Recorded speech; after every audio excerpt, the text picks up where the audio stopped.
Good morning, everyone. We'll start the session on international economics. The papers are very interesting. They they they are about issues that are very important for us currently in monetary policy conduct all over the world. So one of them is about assessing or identifying the drivers of US inflation during the COVID period. So identification strategy is very interesting and the results are uh, they are insightful. The other two are about the transmission of either the dollar movements or monetary policy to both advanced and emerging economies. So it's a very important topic for us right now since monetary policy is tightening in advanced economies.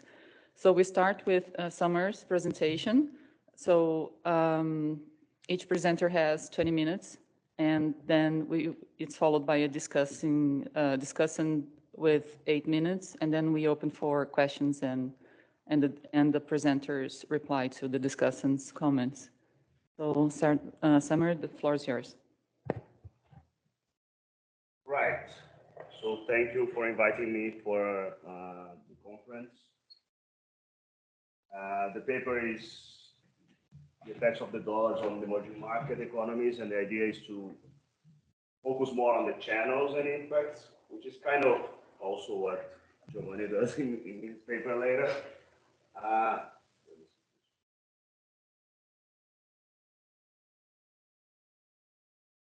Right, thank you. No work.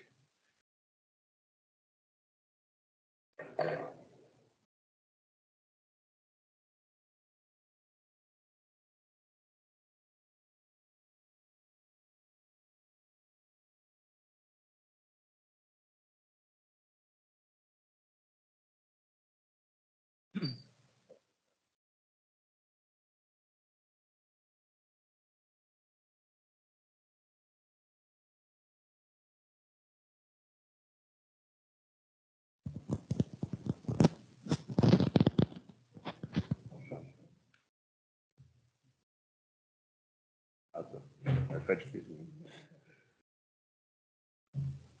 achei que era esse sensor aqui. All right. So the motivation, I guess, for this audience is pretty clear. So we have this predominance of the dollar in trade and financial markets. I guess 60% of international reserves, 80% of total international bonds. However, the usual Mundell-Fleming framework would tell you that when the dollar appreciates, i.e. your currency depreciates, your GDP should go up. And what happens if you look at just pure correlation is that when the dollar appreciates, emerging markets GDP go down. Same thing if you look at investment, it's even starker.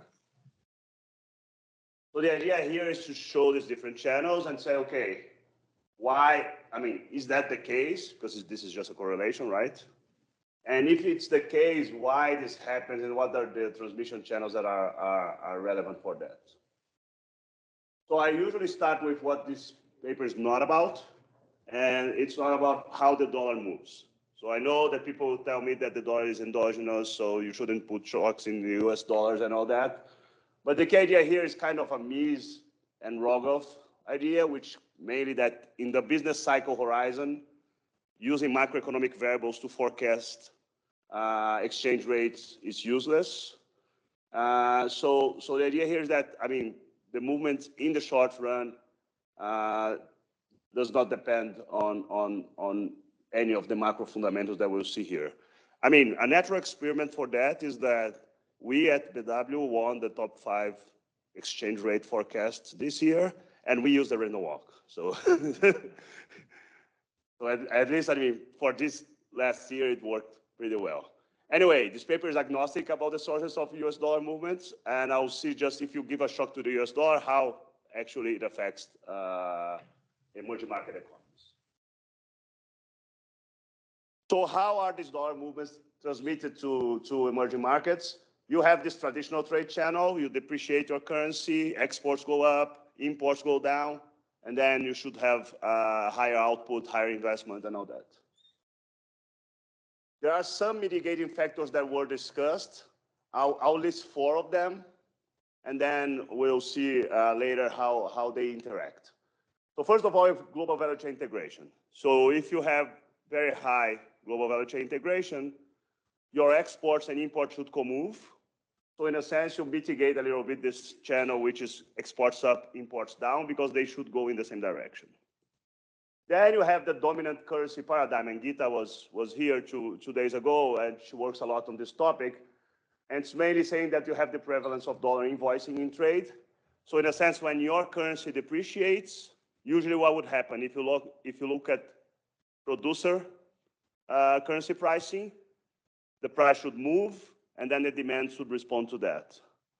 But now, I mean, if you are already invoicing in US dollars, if the local exchange rate moves against the dollar, it doesn't matter, right? It matters for profits, but it doesn't matter for the demand. So the demand for exports also doesn't move that much.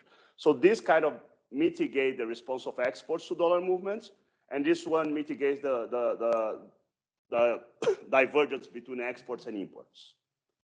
On top of that, we have some financial channels, right? One of them is just this balance sheet channel, which is mainly several firms and households in the EMEs have dollar debt. And then if they have dollar debt, when the dollar depreciates, their debt goes up. And then you have tighter financial conditions and lower activity.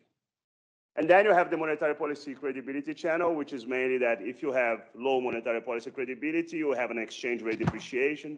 Even if it helps exports, you have to combat this EME depreciation, the pass-through to inflation, and then you have tighter monetary policy, and then overall output actually goes down. So as I said, the 4 channels could be there to mitigate this traditional trade channel or even reverse the effects. So if you add up these channels, the predicted effects on output, investment, and exports are ambiguous. And I discussed that already. And what I do here is I provide an estimate of the effects of broad dollar appreciation on EME real variables. I have a structural panel VAR model with several different EMEs. And then I will examine how the effects differ according to country characteristics. First of all, I'll be splitting the countries in 2 groups. So let's say high dollar invoicing, low dollar invoicing, high global value chain integration, low global value chain integration, and so on. And then I have some preliminary results, which is mainly doing a kind of horse race between all these channels to see which ones are important, which ones are not. All right. Review of the main results is mainly if the dollar appreciates, it's bad to output, investment, credit, and imports in emerging markets. If the dollar appreciates, nothing happens with exports. And the results are true. Doesn't matter if I divide them in high US trade invoicing, low US trade invoicing. But what I show here is that when you have more US trade invoicing or lower global value chain integration, you have a stronger contraction after USD appreciations. If you have more debt in US dollars and lower monetary policy credibility, you also have greater contraction in USD appreciations. This second one, I think, is pretty obvious. The first one, it's something that I haven't seen before. And then I do some robustness checks. I look at the pre-GFC. I look at commodity prices to see if the commodity prices are having an effect. And then the results mainly do not change. All right, so what do I do? I have a structural panel VAR, pretty standard. I have 4 international variables: US GDP, US interest rate. This is just 2-year rate, so I can also anticipate if you have some forward-looking variables.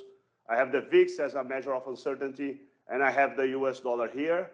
And then I have a bunch of different local variables: GDP, investment, exports, imports, credit, the real interest rate, and the real exchange rate.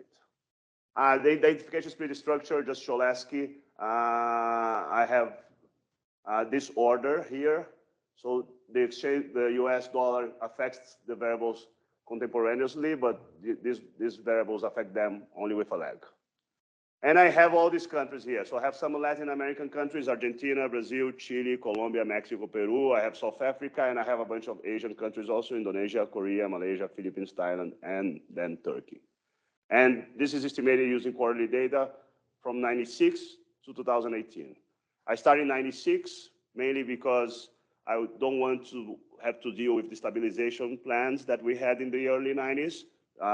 Brazil had still hyperinflation. Argentina was, starting the currency board. We had issue with Chile also. So I don't go back to 1990. And before that, most of these countries were in hyperinflation, so the data is harder to use. And what I do, I detrend all these variables from a linear trend for the US variables and linear and quadratic trend for the AMEs. So I'm looking only at the cyclical part of the variables. So what do I get? This is the shock. I have a 10% dollar appreciation. Up is appreciation. You can see that the US output actually goes down a little bit and then expands. The US real interest rate goes up. But then output goes down, investment goes down. Exports move down a little bit, but not that much. Imports contract much more. Credit goes down, the country interest rate goes up, and the real exchange rate depreciates in the AMEs.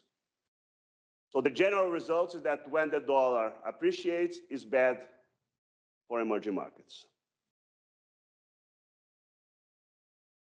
If you look at the variance decomposition, you can see that the dollar can explain up to 20% output and investment, much less for exports, which kind of points you to the dominant currency channel being important here. 20% also for imports and even more for credit. So this also points that having that in US dollar might be important. All right, so how do I evaluate the importance of these channels? First of all, I built some indices that show me the exposure to each of the channels. So I have the dominant currency. I have the measure is the share of trade invoiced in US dollars. This is one of the papers. There are several papers. I built a very comprehensive database on that. Global value chain integration is mainly the import content of exports. I think that's more directly related to what I'm trying to measure here. This is a paper by Johnson and Nogueira, 2017. Then I have this balance sheet channel, which is mainly, I got the BIS data, and I look at the share of credit to the non-financial private sector denominated in US dollars. And the monetary policy credibility channel, I have this very new paper by BAMS and some co-authors at the JIE who looks at the index of inflation expectations anchoring there. As a robustness, I just took the average inflation rate during the period. So if you have a higher inflation, you have less credibility. You have a lower inflation, you have better credibility. It doesn't change that much. It's kind of the same. So now, first what I will do, it's mainly, I get, for instance, the dominant currency part and said, okay, what are the countries that have high US dollar invoicing and what are the countries that have low US dollar invoicing? I split in two groups, and then in these two groups, I will see how the impulse responses that I had for all the countries change. So what happens? So this is the one for the dominant currency. Blue is high dollar invoicing. Red is low dollar invoicing. So what we can see is that when you have high dollar invoicing, the first thing, which is the most obvious, is that imports fall more because everything is in US dollars already. So when you have this shock, imports become much more expensive. But then you also see that output goes down and investment goes down. Why does it happen?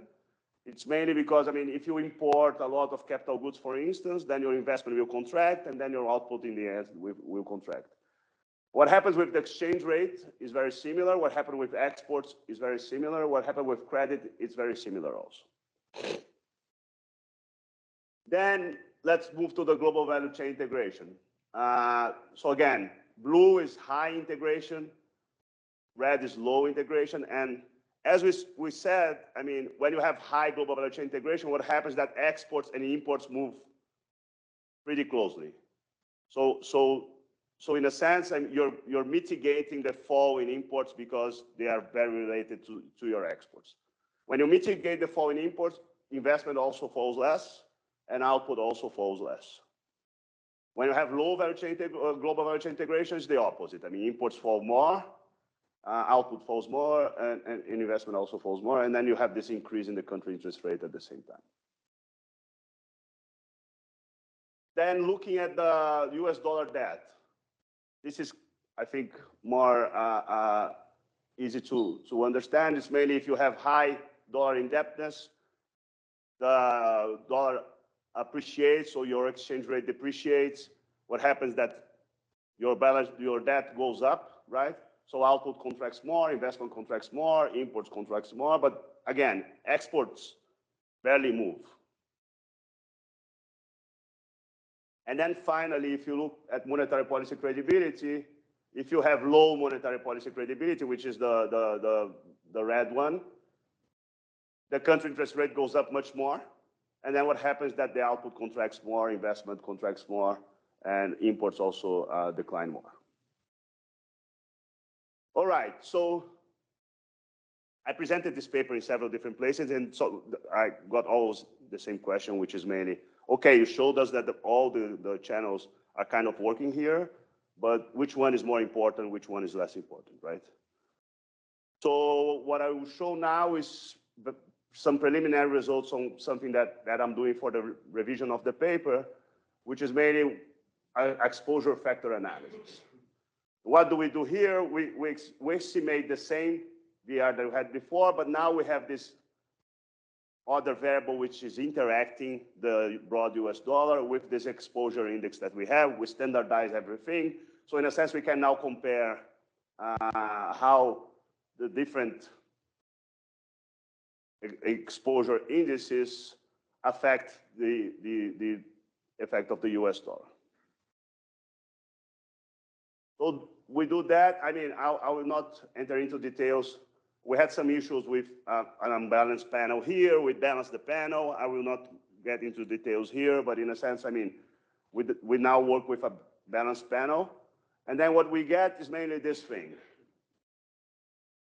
So these are the effects of the US dollar. As I said before, the US dollar contracts, output contracts, investment decline. There is a decline in exports, and then a much stronger decline in imports, right?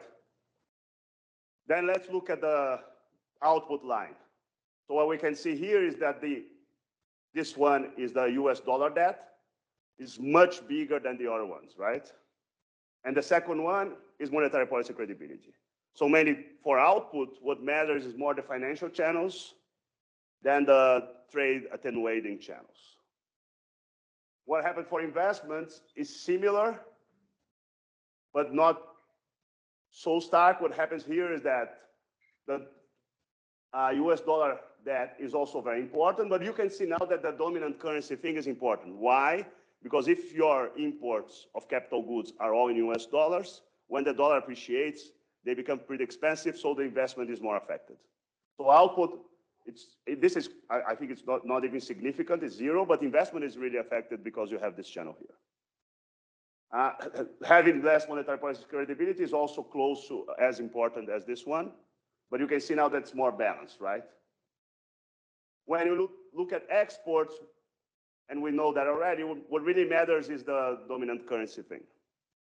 So in a sense, the dominant currency is mitigating a lot the usual trade channel.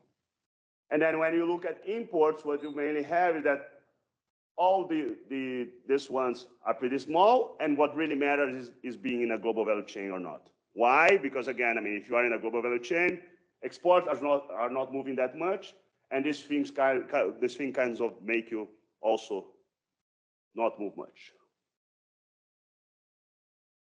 All right, so to sum up this thing is mainly that for output, mainly the financial channels matter. For investment, the financial channels also matter a lot, but also the dominant currency. For export, it's mainly the dominant currency, and for imports, it's mainly the global value chain integration. So all four channels are important, but they have different importance depending on which variable you're looking at. All right, and then I think I'm almost running out of time. So I have a lot of robustness checks. So one is how the EME feedbacks into the dollar. So is there any reverse causality stemming from any potential feedback effects from EMEs to the dollar? Looking at just pre-GFC to see if this changed anything. Looking at the commodity prices, this is something that always comes up. So is it really the dollar or just the effect of the dollar on commodity prices and how it transmits to EMEs? What mainly happens is that if I redo this, the black line is the base case, the red line is the robustness. You can see here it's almost the same. Here, although the US variables change a lot, if you look at the pre-GFC level, the other variables for the emerging markets are also pretty close. And if you look at commodity prices, I mean, you include commodity pricing, nothing really changes. It could be before or after, we'll get almost the same results.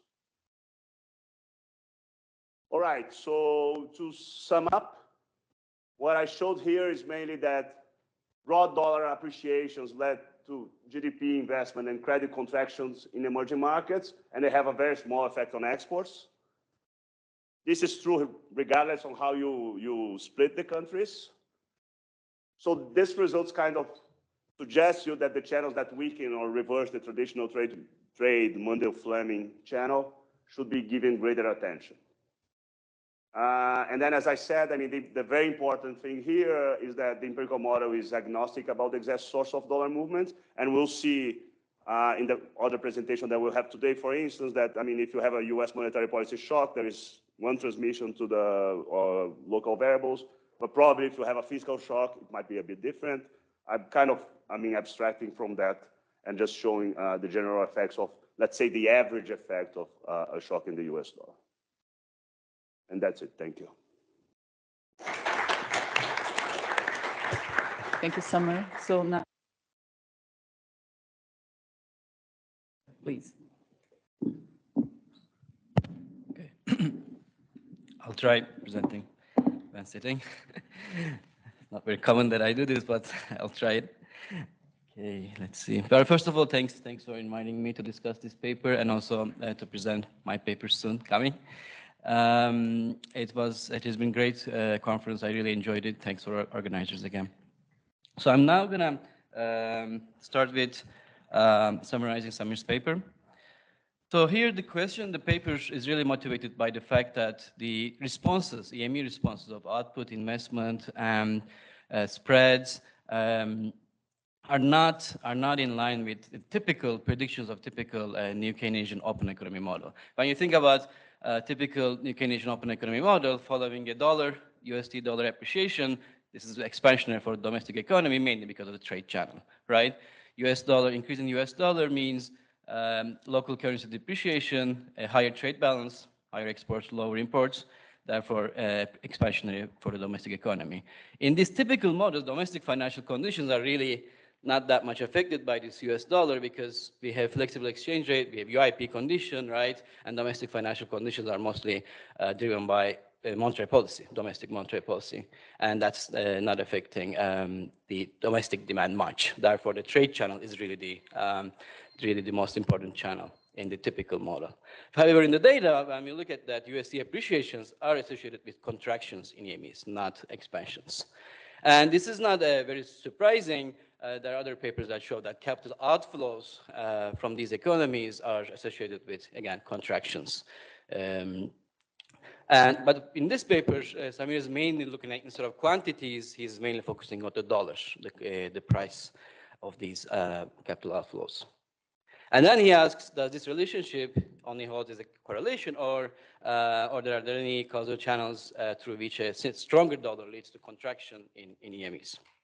And then the approach he takes, first, estimate a panel VAR with 16 EMEs and US being there because he's identifying a shock to the dollar.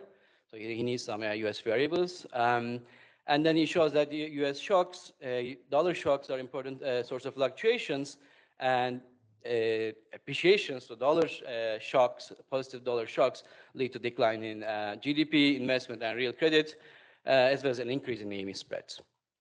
And then he constructs indices for each of the mechanisms he mentioned. I'm not going to go in detail. Those are the dominant currency pricing, global value chain integration, balance sheet vulnerabilities, and lack of monetary policy credibility. And then he splits them, he ranks countries in terms of the importance, the exposure to these channels. And then he splits these countries into two groups, high exposure group and then low exposure group, and then re-estimate panel VAR and then compare the responses across these two groups for each mechanism.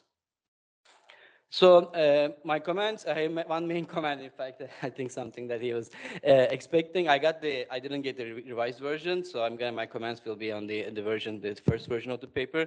And I guess the first comment that he was expecting is the really separating channels from each other. Because from the panel VAR, really, it's difficult to say which mechanism is at the play. It could be one of them, it could be all of them, but it's really hard to say which mechanism at play. I mean, why? Because if you look at the panel VAR results, it's really driven by these 8 economies. We have 16 emerging economies, right? It's really, when you look at the high exposure group, you'll see always Argentina, Indonesia, Colombia, in every high exposure group. And then in 3 of them, you see Mexico, Brazil, Peru, Chile, and Turkey. So given that you're in a high exposure group, it's highly likely that you're going to be also in other high exposure groups. Therefore, it's really hard to interpret that, you know, these results are causal. And not surprisingly, also impulse responses are looking at each other. And so therefore, it's really good that actually he's doing this factor exposure analysis. I think he's doing the right thing, on the right path to distinguish what channels are important compared to others. Okay, so another comment that I can mention in terms of the channels.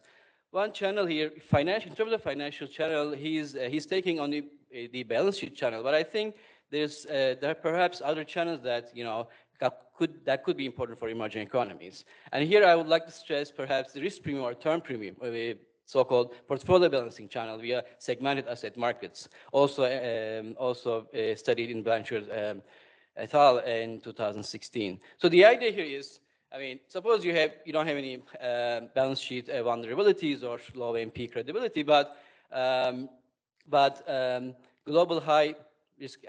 global risk aversion, which is, we know that highly associated with higher dollar index. Otherwise, what is really dollar shock? Probably it's the flight to safety, right? That shock, the flight to safety, leads to capital outflows from these EMEs, and most of the time the investors pull out their money from more riskier markets like stocks or high risk bond markets, right? And if you have a segmented asset markets, that leads to increasing risk premium compared to more safer assets in EMEs. Or you can also think of it like from a duration perspective. If the investors are pulling out their money from more longer term maturities like long-term bond markets, as we see in the taper tantrum, for instance, then you can also see an increase in term premium. Again, there's nothing else here in terms of balance sheet vulnerabilities, but that's just because the investors are trying to replace their long-term bonds, because US, you know, at that moment, remember taper tantrum announced that they will stop, or they will taper their QE, which is a negative QE shock. And if the investor wants to replace their rest of the world or EME long-term bonds with US long-term bonds, then they will pull out money from more long-term markets, therefore increasing term premium. So these mechanisms could also be in play. And in fact, they're also in playing in advanced economies somewhat. I guess this financial cycle and financial spillovers are, we talk about EMEs, but that could be actually generalized to advanced economies as well. It's just in EMEs, the responses are much bigger. So it's much easier to identify. But if you look at actually closely, even AEs, you can find some evidence. Recently, we looked at US QE shock, the impact of US QE shock. You can think of it, this is also an exogenous shock from a Canadian perspective.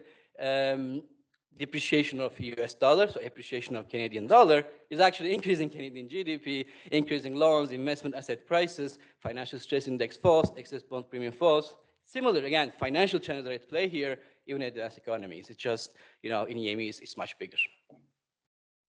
Okay, so in my last minute, very brief comments on data. I think I would suggest to add also country policy rates, Samir, in the VAR, because then you can also clearly separate this low AMP credibility channel, because that's actually what it says. Low AMP credibility channel says that you have to jack your country policy rate more. And if you put that variable in the VAR, you can see that, you can confirm that channel if it's working or not.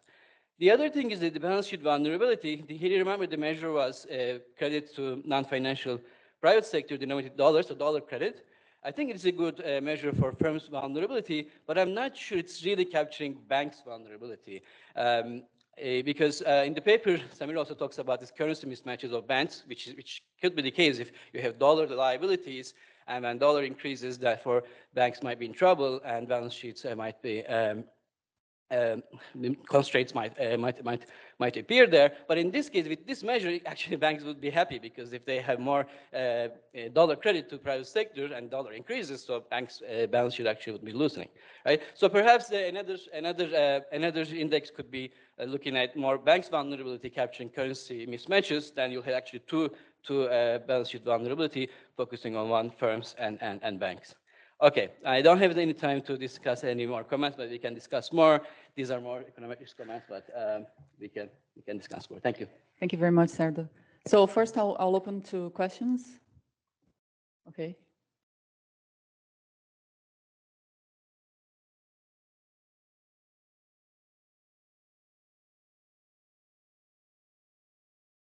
Can you try to, maybe you just try to, yeah. Sorry.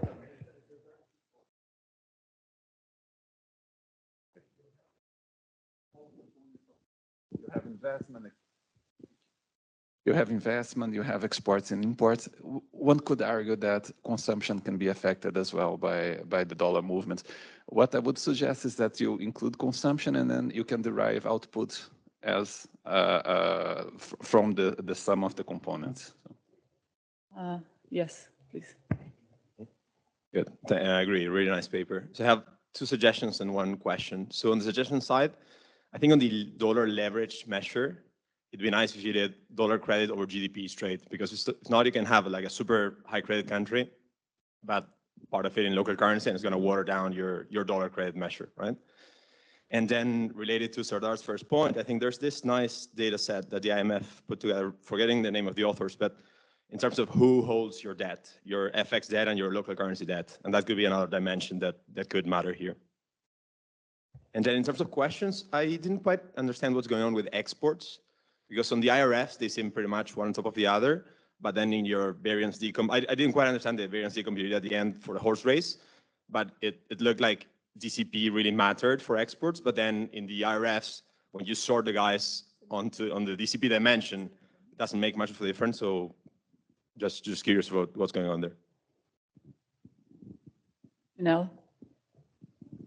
Very nice paper. Just some comments. As you mentioned in the end, I think the issue about the source of dollar appreciation may be something that would be explored more, because if, for example, is a result of risk-off situation, so we have the confidence channel that is not listed in your transmission channel, but it's not the channel is not from the exchange rate. Is because the exchange because dollar appreciated because of risk-off situation, then you have the channel of confidence. I don't know if maybe using this confidence index could help try to understand. But it would be great if you could like separate the moments or the sources of dollar appreciation and try to explore if this result in some change in the results.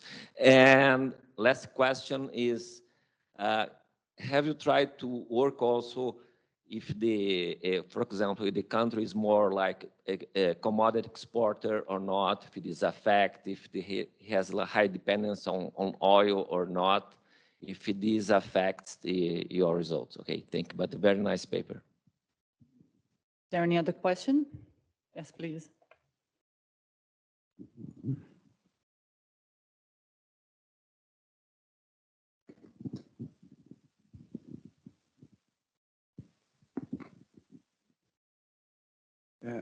So, congratulations for the paper. I wonder why, if this financial channel and foreign exchange exposure are so determinant for the investments in emerging market economies, why don't the firms, the countries just hedge those exposures? Why does this not happen? And then I'll ask one too. So the countries in your sample have very different FX regimes and very different trade controls.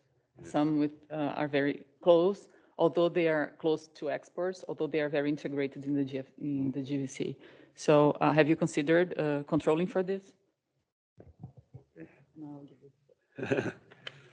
All right. Sorry. So first of all, thanks, Sandra, for the comments. As you said, for the first one, we're trying to get this factor exposure. I mean, it's very preliminary here yet, so we'll work on that more. On the other financial channels, I guess, I mean, we also received this comment before, and it's mainly, so I'm looking more on part of the demand side, right, which is mainly firms and households. There's also banks, so you're right about that. And also, if you look at the global financial cycle, and all this thing is more like the supply side of credit. So, I mean, machine works and all that.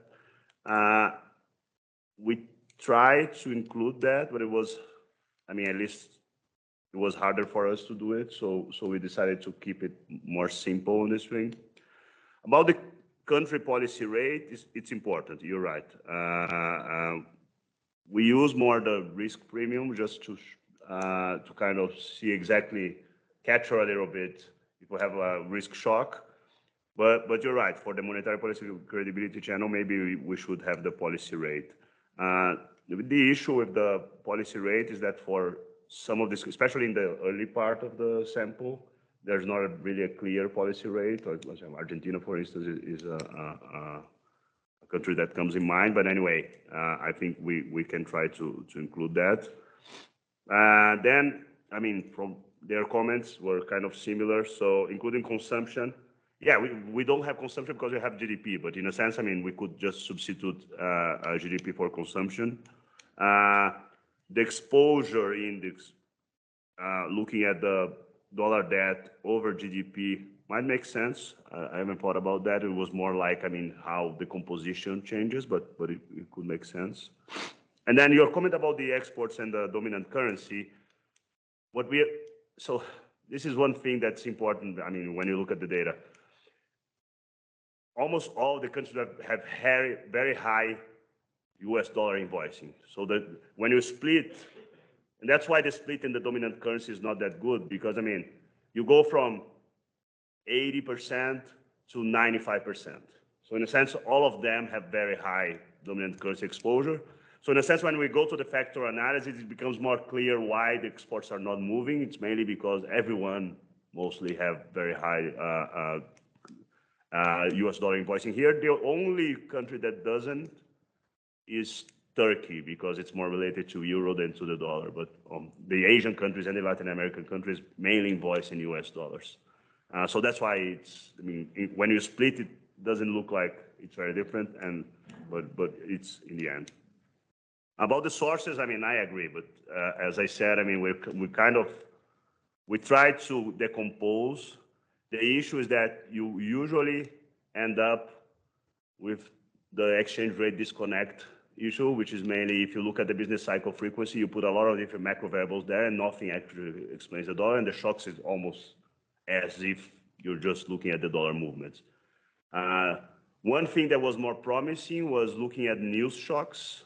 So in a sense, when we had US news shocks, we could explain part of the dollar movement. I had some work with a former colleague at the board, which looks a lot on that. But then in the end, we decided to have this paper this way. And then if we want to look at the sources, we'll work in another paper. Then, I mean, commodities. I received this question a lot also. So in a sense, as Cedar showed, the countries kind of bundle in two groups, and in the bundles are kind of commodity exporters and commodity importers also. So the way I'm treating it here is mainly just include the commodity prices and see what happens. But in a sense, I mean, it could also be something like, okay, so in the end, what really matters if your share of commodities in total export is high or low. It could be a new exposure index. Now that we have the machinery to do the horse race, maybe it's a good thing to also include there and see if this changes what we have right now. And then for the hedging part, I also asked myself that when we started the project, and mainly what I was told is that, I mean, usually firms don't want to hedge or it's very expensive to hedge. So then in the sense they decide not to hedge. I mean, they think that they are hedged in the sense that they're operational hedge. So you are a commodity exporter, you have that in US dollars, say, okay, I'm fine because my revenues are in dollars, my debt is in dollars, that's okay. But in the end, we know that the commodities and dollars are kind of correlated. So when you have the dollar appreciation, you used to have commodity prices going down also. So the two things together kind of cancel out, and then you end up with much higher debt. And then finally, for Fabia's comments, yeah, I mean, I played a little bit with this, let's say, Shinito indices and all that of capital open, and also openness for trade.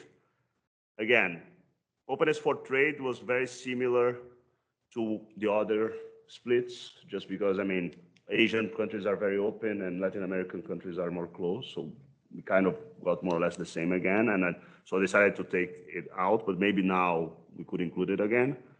And then looking at the capital account, we played a little bit with that. I mean, and capital account is / exchange rate regime, right? So, and then, but I'm not sure. Maybe I should look at that also, because this could be different. I haven't done that. Giovanni actually does that in his paper a little bit. So we'll see that later. Thank you. So now we have Serdar. Please, floor is yours. How many minutes do I have, Fabio? 20. Right.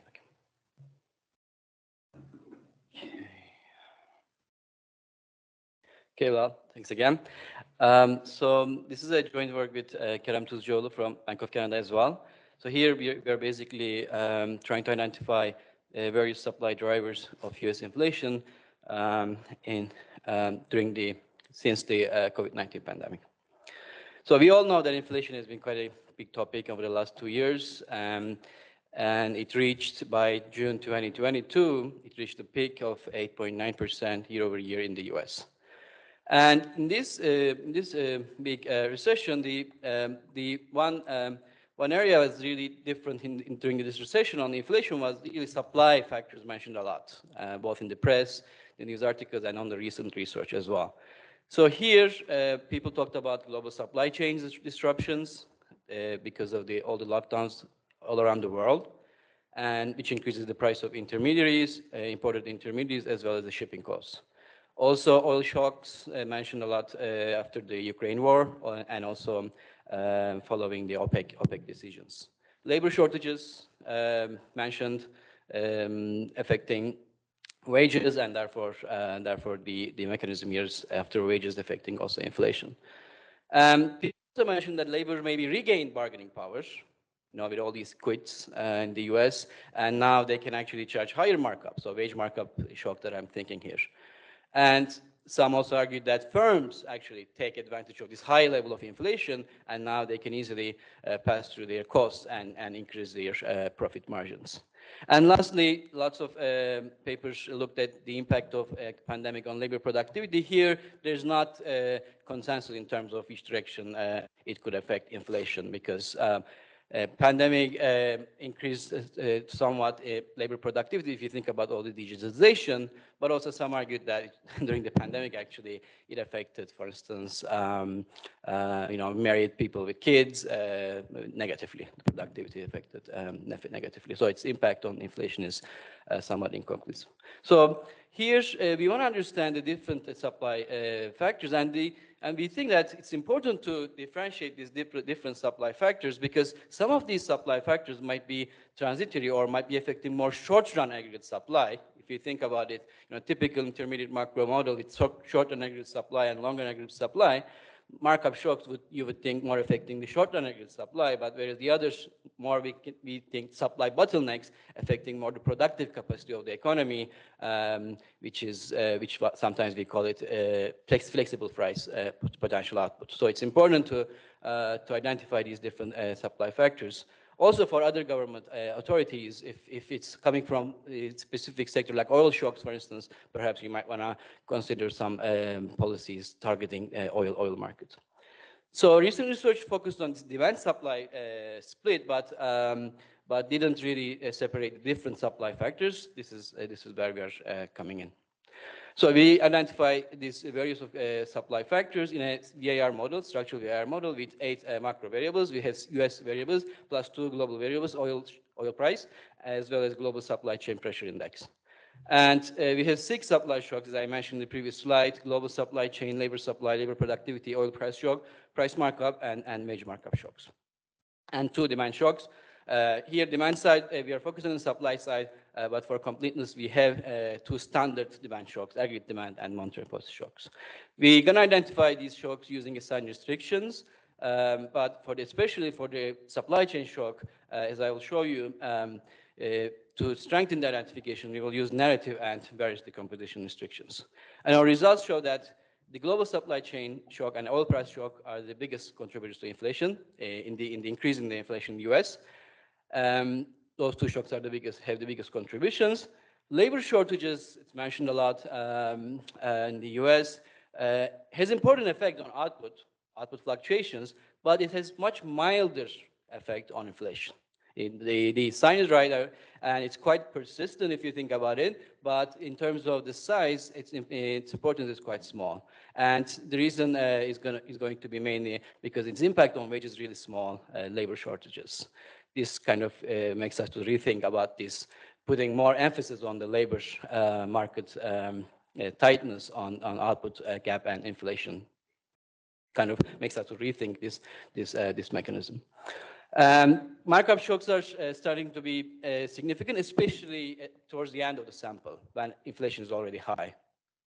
And to confirm the recent literature, we also find demand and supply shocks. When we bucket all these factors into 2 buckets, demand and supply, we find equal contributions, similar to the previous findings.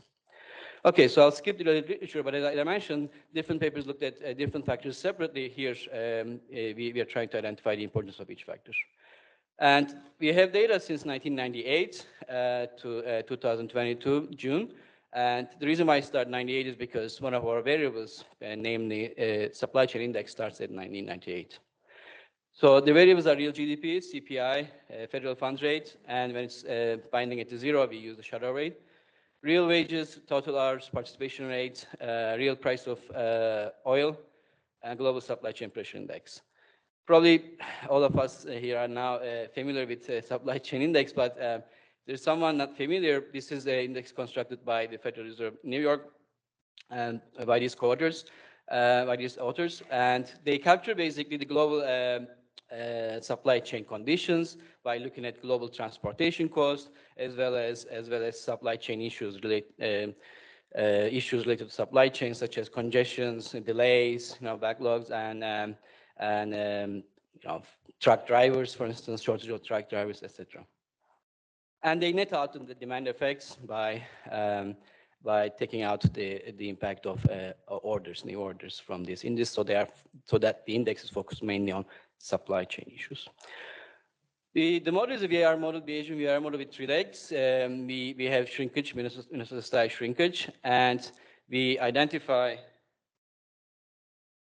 So basically, identification is going to be on the B matrix here, contemporaneous matrix. We impose some sign restrictions on the B matrix, as well as variance decomposition restrictions. You'll see, I'll talk about it. And then we'll have some narrative also, narratives imposed on the structural shocks itself.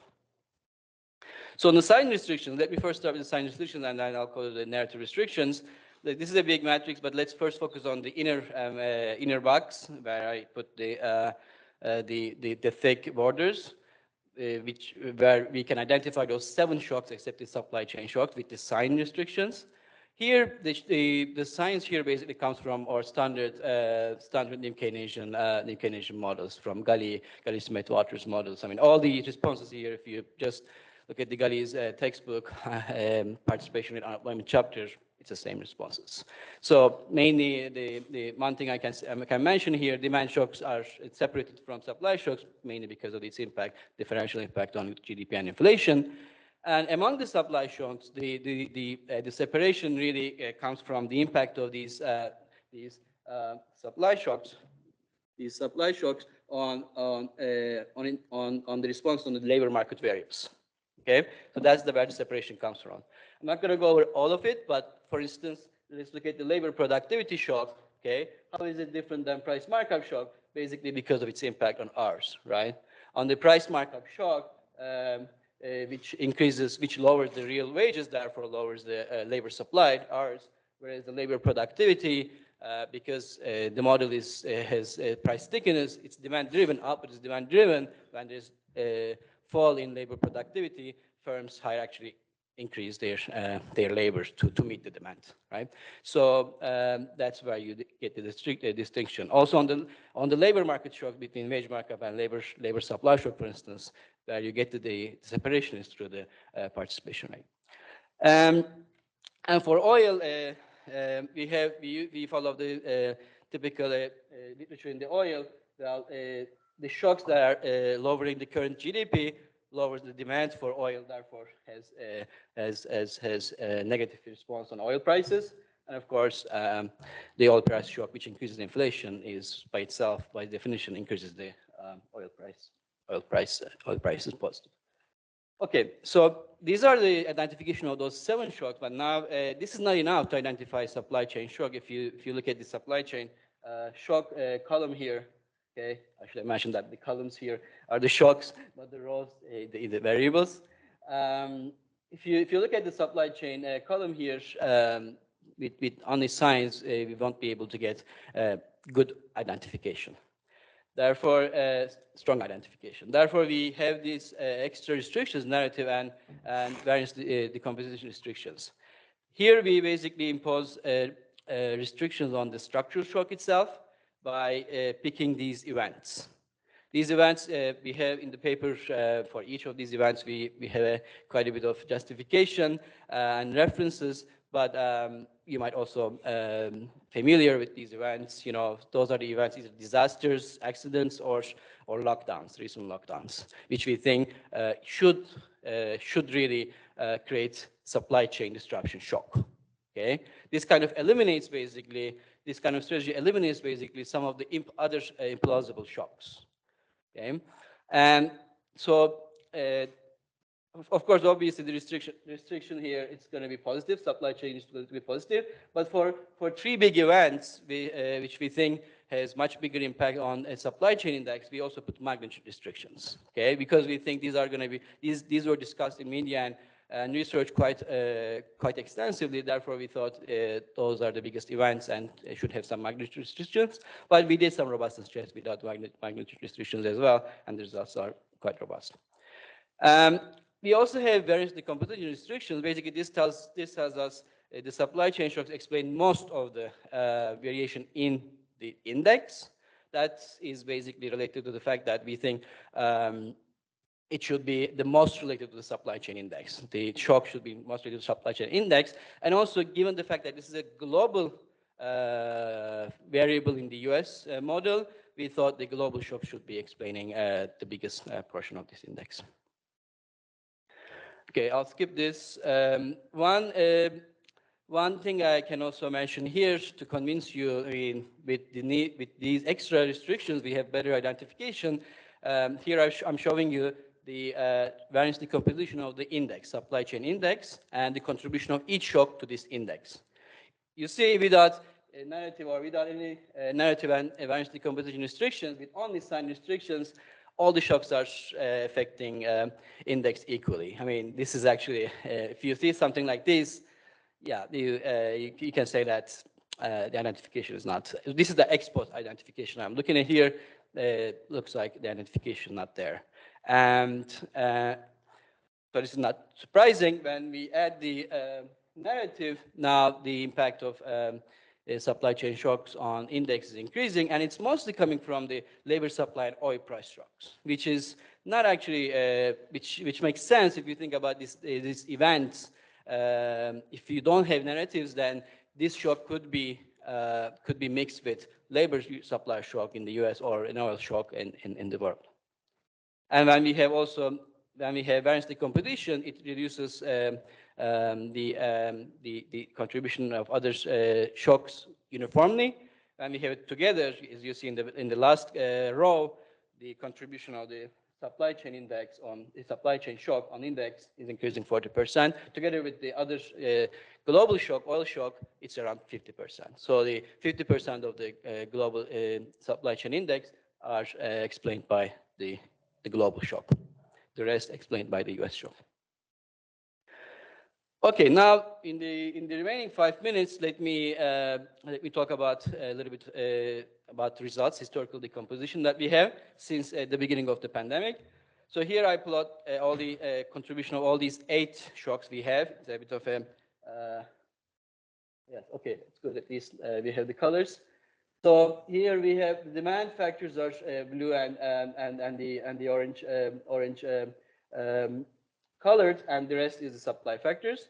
If you look at in the first year of the pandemic, the beginning of the pandemic, not surprisingly, we see the demand factors are affecting inflation, and then after a couple of months, after March, and then starting June in the first, then the supply factors are also, so with a lag, it affects inflation. Supply factors start to affect inflation as well, but of course the dominant factor is demand in the first year. The second year, demand factors flipped, start to be positive, and the supply factors still alive there. And now actually we start to have observe oil price contributions to inflation as well as the supply chain contribution, which is the brown, and the blue is the oil price. So on the demand shock, maybe for the supply shocks, you see the monetary policy. At the beginning of the pandemic, it's contributing negatively. Mainly, you would think because of the limited effectiveness of the monetary policy at the zero-lower bound, right? But later on, it's switched to actually positive contributions. This actually tells us that given the fundamentals, monetary policy was quite was expansionary, not enough, not tight enough. And if you look at the labor supply shock is positively contributing, but its contribution is very wild. Okay, and the third year of the pandemic, still we observe supply chain affecting inflation. Then increased contribution from oil price shocks, starting after the Ukraine war. Okay, and the demand factors are still very much effective after this full opening and pent-up demand that we observe in the US. One thing I should observe on the demand side, the blue bars here, the flip here from negative to positive is actually in line with the fiscal stimulus announced around that time by Biden, the second fiscal stimulus. So we're capturing that is actually affecting from the demand side. Okay. So overall, I would say it's a supply bottlenecks affecting really, but markup shocks are not affecting much until only recently price markup shocks and wage markup shocks, and together markup shocks are starting to be more important when inflation is already high. Okay, on the output, consistent pictures with the previous picture, but now there's some lag issues here, persistence difference, sorry. So in the first year of pandemic, both demand factors and supply factors are driving output down. Growth is lower because of both factors. In the second year of the pandemic, when we have normalization of these factors, when these factors start to normalize, then you see a quick pickup in output growth. These normalization, I mean, the normalization from very lows in 2020, you start to have this pickup. You see now the supply shocks are contributing positively. And towards the end of 2021, and also this third year of the pandemic, supply shocks persistent. So we have more supply shocks, and which is driving output down. But because of the demand factors and also opening of and labor force participation increase, output is increasing. Output growth is increasing. On the net, in the third year of pandemic, output growth goes back to the trend where it was before the pandemic. Okay, two things that I can mention also here. First, as you see, labor supply shocks are more important for output growth, whereas it was much milder in inflation, but persistent. It was persistent, right, in inflation. If I go back, it was much milder, but persistent effect on inflation. This tells us that, you know, not surprisingly, the factor of production, labor supply, therefore, it's going to affect on output. But perhaps this should make us rethink this importance of the labor supply or shortages on inflation, which most of our models are depending on labor tightness. Looks like in the empirics we have some evidence, but not significantly, not significantly high. And it's mainly, I didn't show it here, but it's mainly because of its impact on wages. We don't see that much, that big impact coming from labor supply shocks. The second observation here I can mention the difference of the persistence. If you see, for instance, here the second year, because of the slight normalization of the global supply chain, and also people are going back to their work, you see positive effect on output, but you don't see negative effect on inflation, right?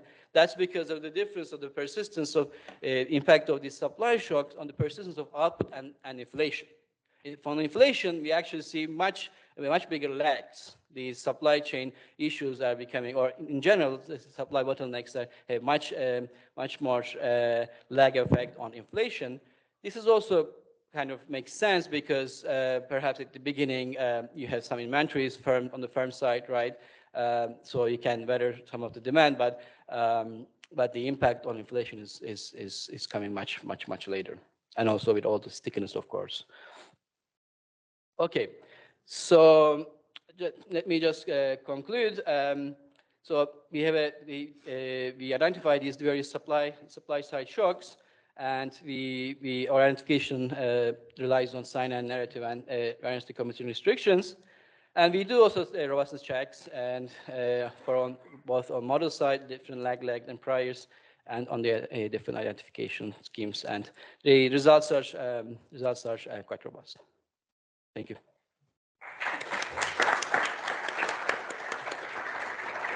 Thank you, Serdar. Now, Giovanni will discuss his paper.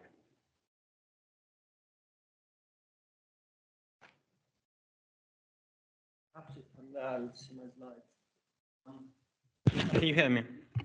Okay, so first of all, thanks a lot for the opportunity of reading this paper. This is a very topical paper, I would say. And it's after a big question, why we have high inflation now in the US, but also in the rest of the advanced economies and in a large part of the economies. And if you think of that, that's the honest answer is we don't know.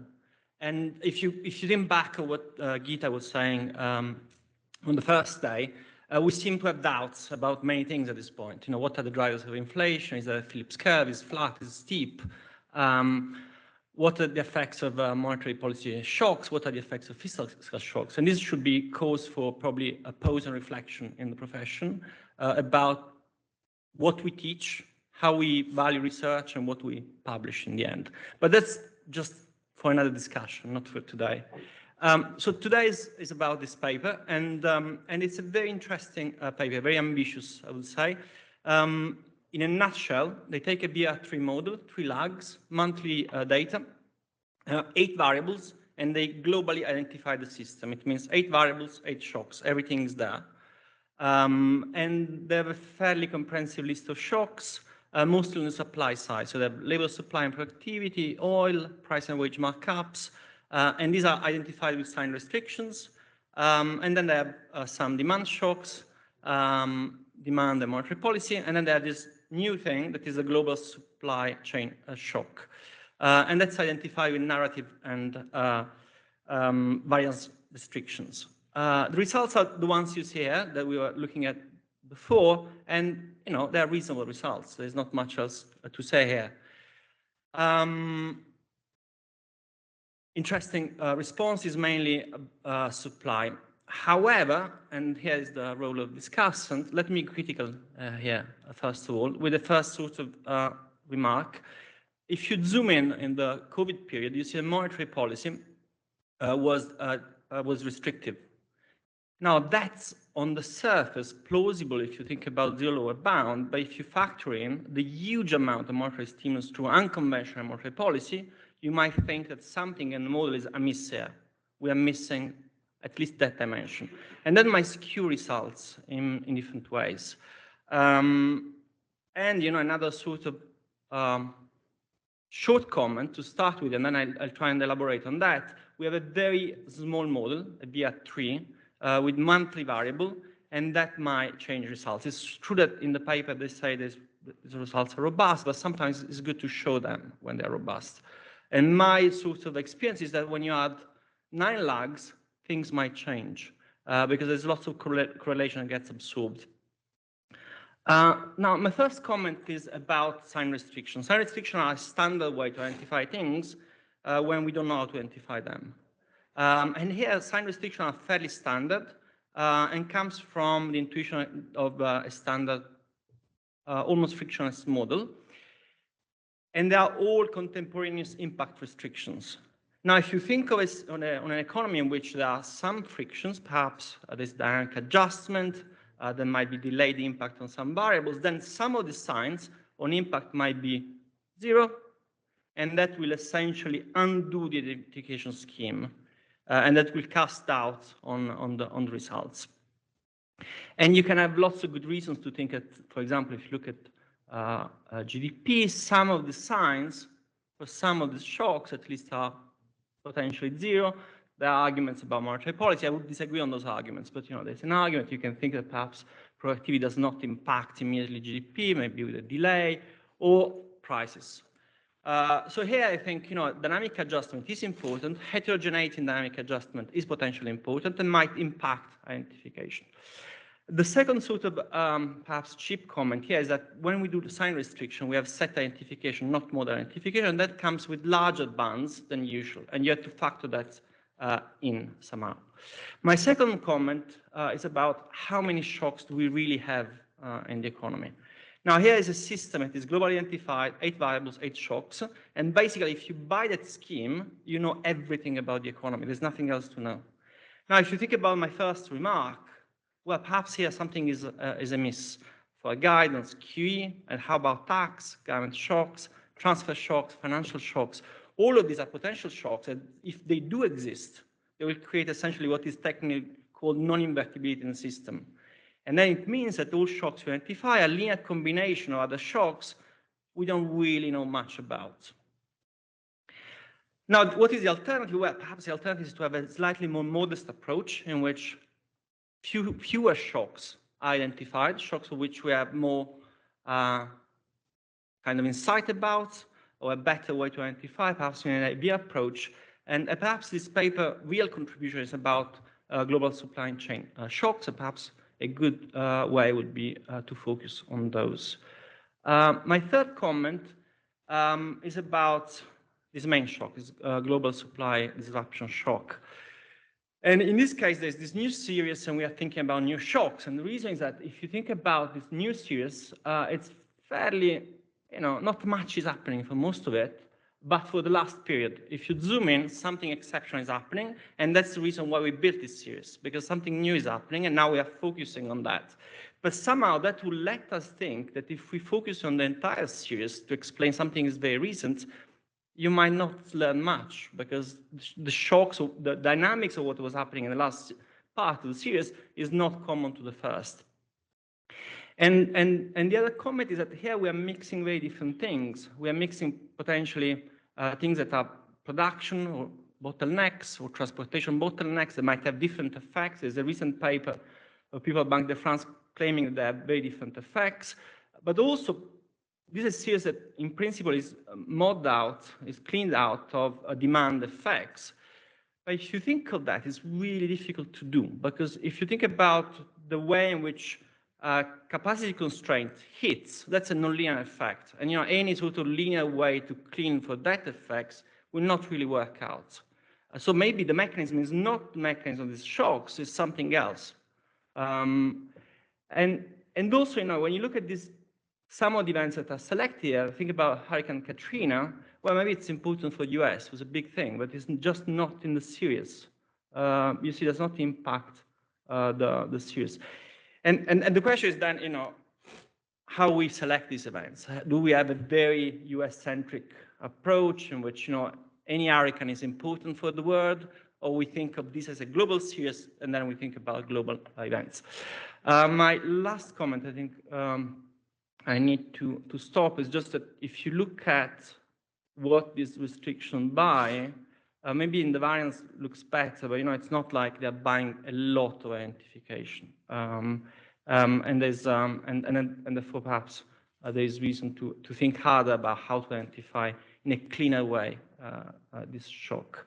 Let me conclude. This is a very ambitious paper. I enjoyed reading it. I think it's a very important question, very topical, and is a first sort of step into trying to contribute to this question in a very tiny literature and facts. And we should appreciate this effort. Thank you. Thank you very much, Giovanni. Any questions? Okay. You can just start, until.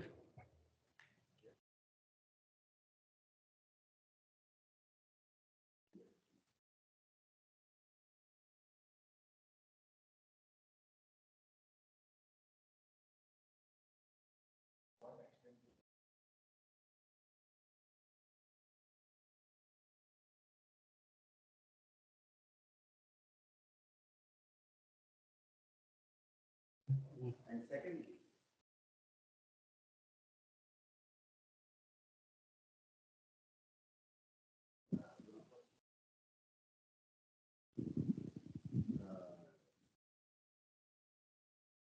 more of monetary policy or more of fiscal policy or more importantly, complementary policies. Thank you.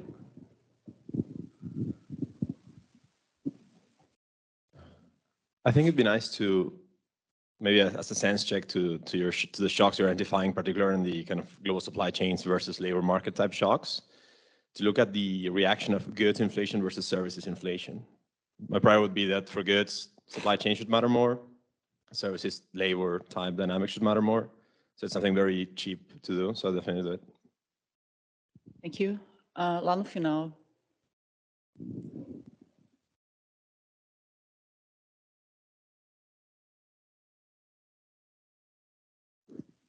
Thank you. Yeah, great paper, great discussion. Two questions. So one is actually related to Fernando's question just now, which is, I mean, in the pandemic, a lot of people believe that the rebalancing of demand from services to goods is an important factor. So for the same amount of demand, the recomposition of demand was important. And I'm not sure how you're capturing that, so that's a question. Second question is on the supply chain. There, I mean, similar to Giovanni's point on monetary policy, when you look at the contribution of the supply chain shock, I find it a little counterintuitive, because the story is that early in the pandemic, this was a big deal. And that now, let's say Gita even mentioned it yesterday, right? Now, we believe that these have mostly resolved themselves.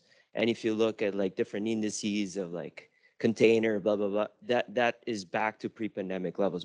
And yet, in your charts, it looks like it's pretty stable along that whole period. So those two questions. Thank you. Thank you. Any other? Okay, I have one. Okay, your identification strategy regarding the variance decomposition, it's based on the assumption that there is no demand at all affecting the GS CPI, right? And there is all this narrative that the bottlenecks were actually caused by demand, especially from the US, especially from goods. And the removal of demand, the demand effect from this GS CPI is also, I mean, it's arbitrary in a sense.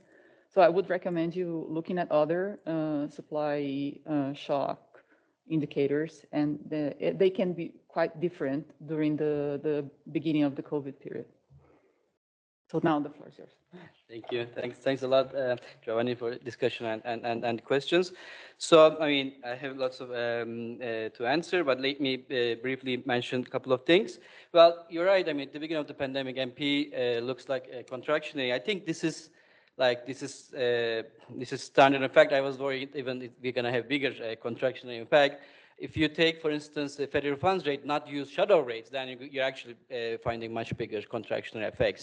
So perhaps the shadow rate here maybe might not be capturing some of the unconventional policy that we did. That could be one option. But the other option could be, I mean, yes, we did lots of stimulus, but we wouldn't actually revert those demand effects back to zero. So could be still like MP might be limited at even though because of all these stimulus, it might be affecting financial market, but not be affecting maybe the real market that much. That's what we might be capturing with those contraction effect at the beginning.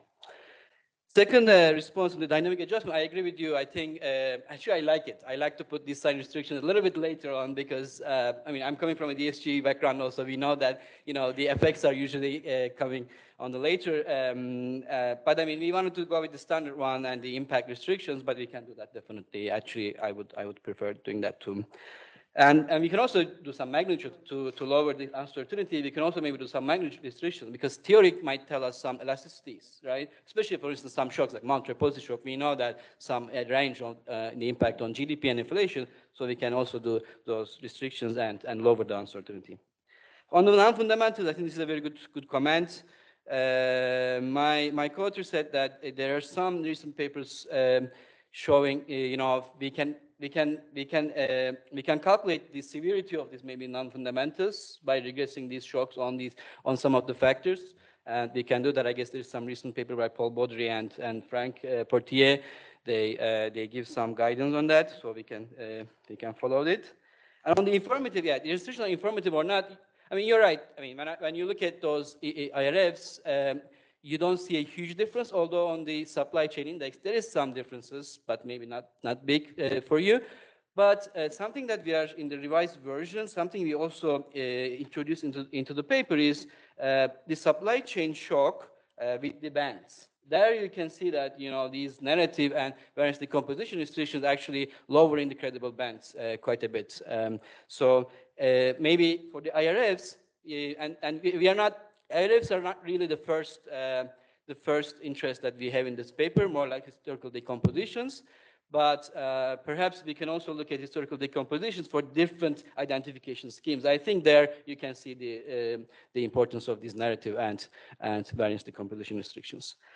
And the answer to the question, the global and the domestic factors, that's a very good question. In fact, I guess part of this global supply chain index, that's a global variable for us. And oil price also, that's a global variable for us too. So if you combine those two, those are the two biggest ones, that actually tells me that the global factors are important. And if you look at even smaller countries, like we did it for Canada, for instance, that becomes even bigger. For smaller economies, global factors are explaining almost everything. And on the policy implications there, I mean, there's a little bit of a different view here is, if everything is coming from international factors, then we cannot do anything. Well, that's maybe one view, but the other thing is, I mean, the fact that they are coming from international sources doesn't mean that it's not affecting your productive capacity. It's still affecting your productive capacity. You're lowering your potential output in some sense. Maybe in the short term, but still productive capacity is lower. So our standard models would tell us the output gap is positive now, right? Excess demand. So therefore, the policy should be reacting to that. And in fact, our analysis shows that there's a bit of a lag in the policy response, right? We have this expansionary policy shocks starting mid 2021. In fact, right now, something that I forgot to mention, now we are doing this exercise where we look at Jackson Hole period, where policymakers start to argue this transitory language. That was the 2021 August. So we looked at basically, suppose we have that information up until August. I mean, in August, I guess the real time data would be like until June. So we looked at until June, given the data until information until June, how would how transitory it is, how would the inflation would go to zero deviation or would go to 2%. And we find that it takes 1.5 years for the inflation, for this global supply chain shock contribution to go to zero. And for the oil, it takes 2.5 years to go to zero. So you see, I mean, it doesn't sound like these things, even at that point, was very transitory. So there's some policy mistake there. And on the goods and services, yeah, we can definitely do that. Actually, there's some questions that we are getting. We can regress these things on goods and service inflation separately. On the rebalancing, yeah, I agree. Some people argued this supply bottleneck issues. The source of this, they argued that is a demand shift from goods to services. At the beginning, from services to goods. So, I mean, I guess at the end of the day, those papers, those structural papers, show that although it's coming from a demand side, its effect on macro aggregates, it looked like a supply bottleneck shock too, right? Because it's a fall in GDP and increase in inflation. So for a monetary policy maker, I think from his perspective, it's really what it matters. So in our analysis, I think this is going to be captured by the supply shock, the labor supply and the global supply chain index shock. And on the contribution of supply in index shock, at the beginning, it's small. You said that you would expect at the beginning it's bigger. In fact, we do said in the output. In the output, those contributions are coming mostly at the beginning. And in fact, second year, actually, it's positive contribution of these shocks on output is positive. But I guess the reason why it affects inflation is very slow, very gradually. A couple of reasons we can discuss here, either rigidities or inventories that these firms had at the beginning of the pandemic, right? There's some inventories, so they can weather those demands, so they couldn't maybe pass through those increase in transportation costs immediately at the beginning. But then later on, it persisted, and with the new shocks, also new supply chain shocks. Coming back to Fabio's question, you're right. This index, the others constructing this index, they argue that they are netting out this demand effect. So we follow their argument, but we didn't. In fact, we didn't do any restrictions following the demand shock. We didn't do any restrictions on the global supply chain index. So just to see that it's really.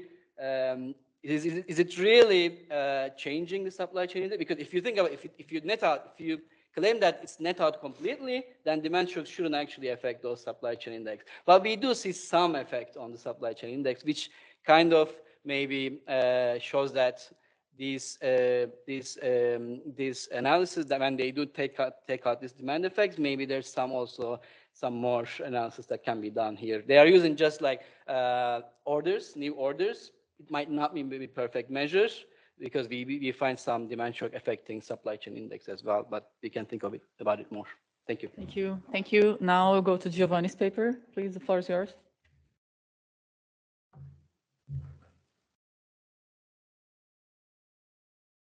Thanks.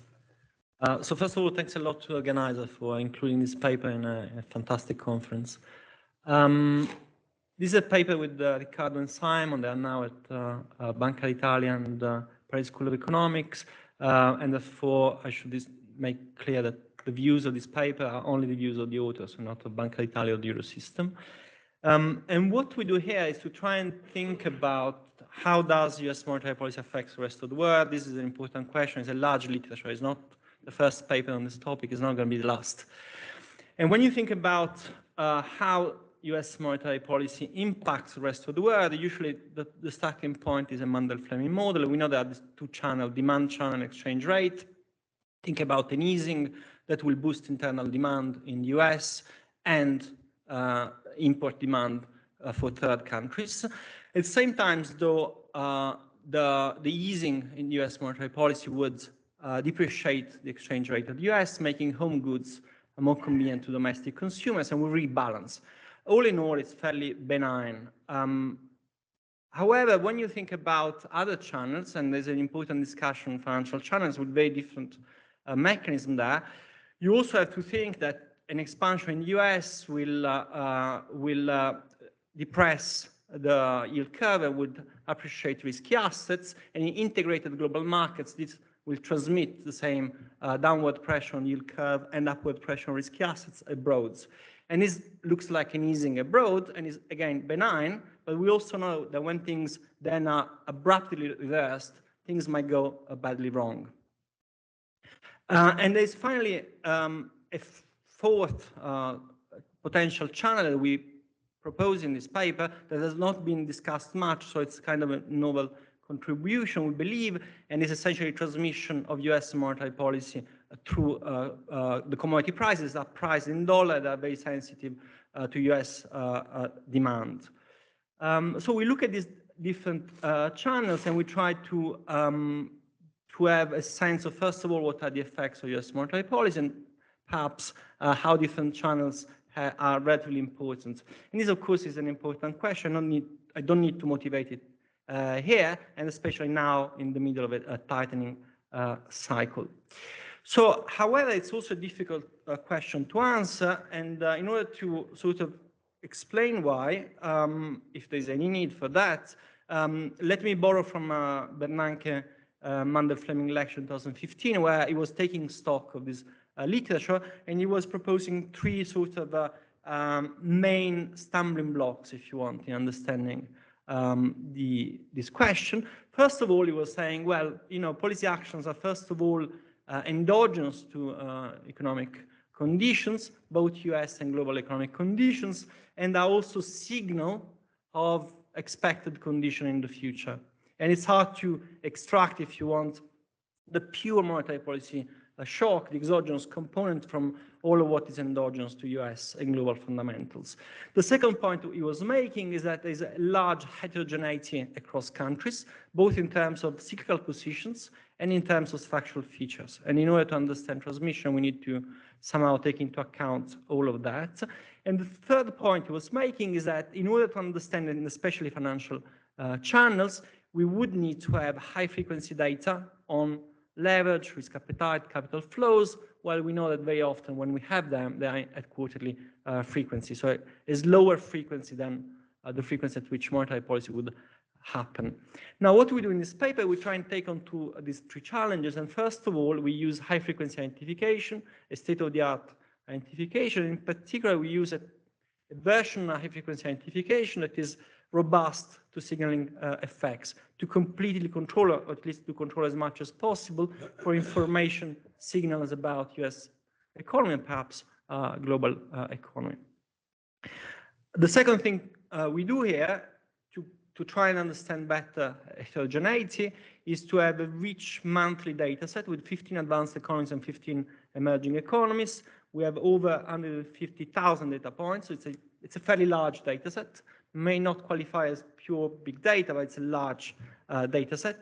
And we shrink all of this information using Bayesian techniques with large VRs. And we include in our data set lots of global and macro, global macro and financial aggregates as well. And a lot of our work has been in making the data set standardized to have the exact same definitions across variables.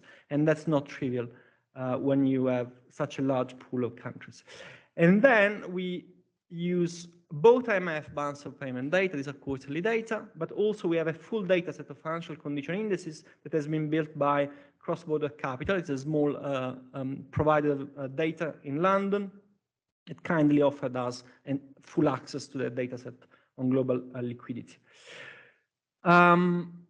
Now, what we find here, we find, first of all, that US monetary policy affects both advanced and emerging markets. The pattern of responses is going to be very similar, actually. Not the magnitude of responses, but the pattern is going to be similar, at least on average. And what we find is that there's a large degree of homogeneity in our advanced economies. I'm not going to show that today, but if you look at the paper, you see that the responses to advanced economies are very similar to an extent that was not reported before. We believe it's a new result. When we look at how spillovers happen, we find two things, at least in reduced forms, and then we can discuss that. First of all, financial channels are very important for the effects on real variables, and in particular, we find an important role for risk premium. And what we find is that basically tightening in the US shift the long end of the yield curve, both in advanced and emerging markets, and that creates a stumbling block for the transmission of monetary policy and neutralize to a large extent the policy responses. And that has a bigger role in explaining real effects. The other important sort of novel finding we believe, is that commodity price channel is key in explaining nominal effects on prices on average, and I'll be more clear on that. And then we have some results on flexible exchange rate regimes. We show that they provide a good degree of insulation. It's not a perfect insulation, but clearly flexible exchange rate work. And then there's a debate to be had about the degree of that. We have some results on capital flow management. We show that there's some protection from spillovers, but this is a purely positive and non-normative results because we don't control for side effects of that. So that's the preview of the results. Let me go to the meat of the paper. So what we have is two sets of models. We have what we call a global Bayesian VR, where we have only global aggregates and US with 30 variables. And then we have bilateral VRs, one for each of the advanced economies that are listed here, and one for each of the emerging economies. And US, so bilateral because there's US and the second economy, and then we aggregate all of them into median economic responses, and you can think of that as a median group estimator in which we assume there's no heterogeneity, and then we look at the responses, and then we start breaking down along potential dimension of heterogeneity to understand what is the underlying differences between groups of countries. And we use standard priors. We use this instrument that is derived from Guttkaika, and Swanson with a refinement for information effects. And the sample is 1990-2018 with the instrument on a shorter sample to avoid the zero bound. But nothing will change if we include zero bound because there's not much movement on the short end of the yield curve. Let me start showing you the results on the global aggregate. So this is the global system in which we have US and global aggregate. So what do we find is that following a tightening in the US, there's a contraction of STD production, and there's a symmetric contraction of prices. And if you look at magnitude, they are similar to what happens in the US. So this would be a powerful image of US, the Fed as the central bank of the world. Here, the caveat is that US is part of the OECD. So I'll have to convince you that that result is not driven by the US. I'll do that later. Yeah, you look at the external adjustment, you see that a tightening in the US appreciate US against advanced economies currencies, the euro, the pound, the sterling pound, and the Japanese yen, as you would expect. And there's a full activation of financial channels. You see that the risk appetite contracts, is a risk-off scenario. There's a rebalancing of portfolio that is skewed on the equity side, on risky asset, rather than on the fixed income side. And you see that in emerging markets, there are both a contraction on the inflows and outflows. So clearly a scenario in which tightening leads capital outflows. And there's an effect on commodity prices. That's going to be important later. You see that oil contracts. Now, the question is, are those results, especially for the OECD, driven by the fact that US is included or not? What you can do is to look at the sample of median advanced economies, to extract the median responses, and that's what we find. We find that, in fact, there's a large contraction in industrial production and CPI, so there's a clearly strong transmission of the tightening US to advanced economies. There is an adjustment on the external side with the devaluation of the domestic currencies, a contraction, a large contraction of trade volume, and a symmetric contraction between export and imports, because you see it doesn't move much, the difference between export and import. And on the policy side, you see these are advanced economies, so they are inflation targeter. Conditions are deteriorating internally, they loosen the policy rates, and that transmits to the short-term interest rate, as it should. But if you look at the long-term interest rate, you see that the long end of the yield curve is moving against the policy impulse, and that's a stumbling block to the stabilization of the economy. And that, in fact, is a role on the contraction we observe. And you see there's an activation of the financial channels, there's a risk appetite contraction, so risk off scenario again. How does this look like in emerging markets? Because that's probably the interesting question. On the surface, the pattern response is not different from advanced economies. The magnitude are they're much larger. And in fact, there's a large contraction in industrial production, downward pressure on prices. This might look like a puzzling result. I'll have to come back on that because the idea is that when there's a tightening in US, prices go up in emerging economies. So and that depends on the underlying heterogeneity. So I'll have to discuss that. A similar adjustment on the external side, large devaluation of currencies, enormous contraction of trade volumes, symmetric import-export adjustment. And you look at the effect of the policy response, again, on average, countries are slightly skewed towards inflation targeting, and you see the policy is relaxing, the policy rate, but that does not transmit significantly to the short-term interest rate, and especially not to the long end. So again, this mechanism has been, in this case for emerging economies, on the short term, has been described by Kalemis and Demozan, and this is, you see how powerful it is not on the short end, but on the long end. And again, deterioration of risk appetite, risk of scenario. Now, what you can do to understand a bit the channels is to do an accounting exercise. This is not counterfactual, it's not, you should not think of Lucas' critique because it's not about that. It's really looking at blocks of variables in the system we have and to think about how much of the transmission we observe depends in the system we have on some of the variables. And you do that by shutting off selectively the coefficient of these variables and looking at how responses would change.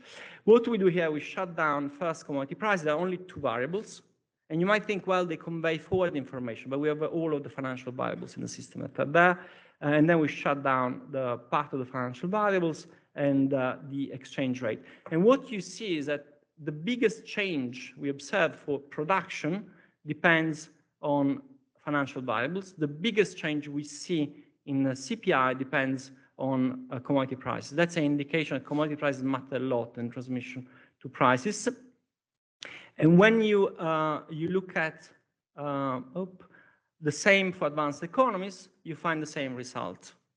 And what is interesting here, beyond the fact that the result is the same, is that if you look at how you do that, if you look at core CPI, you see that now is not commodity that dominates, but financial condition. And you can think of that as an effect through essentially the Phillips curve and not through the effects of commodity prices that are not in core. Now, how much heterogeneity is at country level? Well, if you look at advanced economies, there's not a lot actually, they're tightly packed. You look at CPI, there's an outlier that is due to Nordic countries on impact, but generally this is very tightly packed. So basically, these shocks transmits fairly homogeneous across advanced economies. When you look at emerging economies, things are different. And you see that there are marked differences in prices somehow, in the behavior of nominal exchange rate, and in part in industrial production. And that has to do with the policy dimension, with the structural differences among these countries. So let me have 5 minutes left, I think. Let me give you a simple framework to think of the problem that will guide intuition later, and then I will conclude. So what you can do is to take a simple Mandel-Fleming model, the one that is standard in textbook, you expand it as Goinchas did to have financial spillovers, and then you expand it again to have nominal variables and oil and commodity price spillovers. And this will give you a very stylized view of things. Very simple, right? It's a mess to solve it. I'll tell you, it took weeks to us, but we are not particularly smart. So what you get is this chart here, in which on the Mandel-Fleming model will sit here, the blue dots, where you don't have financial frictions here, and you don't have commodity price spillover. And now you have two thresholds. The first one is when you have weak financial spillovers, and therefore tightening in US creates expansion effects on output abroad. And you have a first threshold intermediate where it contracts, and you have strong financial spillover when now you have perverse effects of internal monetary policy that has to contract in response to a tightening in US. And instead on the commodity side part, you have this frontier, this red one that will divide strong commodity price spillover from weak commodity price spillover. Now, what we saw in the aggregate is that advanced economies are here somehow.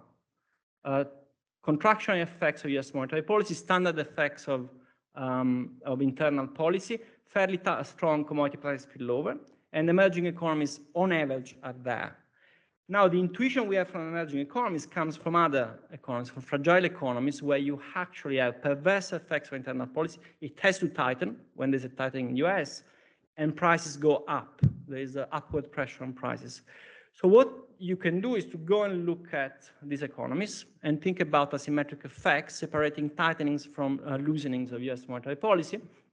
And that's what we did. We take the fragile 5 economies, and then we look at differences between tightenings in orange and expansionary shocks in blue.